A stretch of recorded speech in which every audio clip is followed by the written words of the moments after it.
Many people ask me, having money and riches, is it wrong? No, it is not wrong. In fact, Bible teaches about many men of God who were blessed beyond measures like Abraham, Job. We will study about this in our coming series. But where does the problem start when it comes to riches? We can find that clearly in the book of Luke, 12th chapter 15 to 21st verse.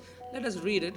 He says, "And he said to them, take care and be on your guard against all covetousness, for one's life does not consist in the abundance of his possession." He teaches us here not to be covetous. Today, are we covetous in our life? When we read further down in that chapter, it says, "And he told them a parable. The land of rich men produced plentifully. And he said, I will do this. I will tear down my barns and build larger ones. And there I will store all my grain and my goods. And I will say to my soul, Soul, you have ample goods laid up for many years.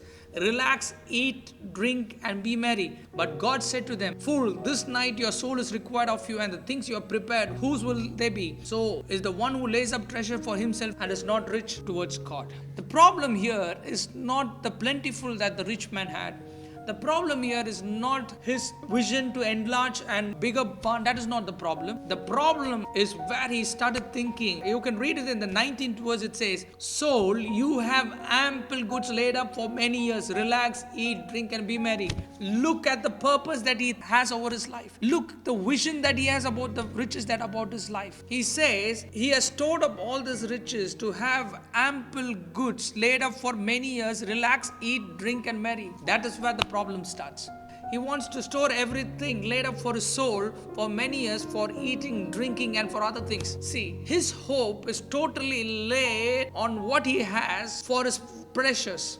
Again, I tell you, the problem is not the riches. God wants us to be blessed. The problem is not we enlarging our tents. That is not the problem. The problem is, what does our heart think about the riches that we have?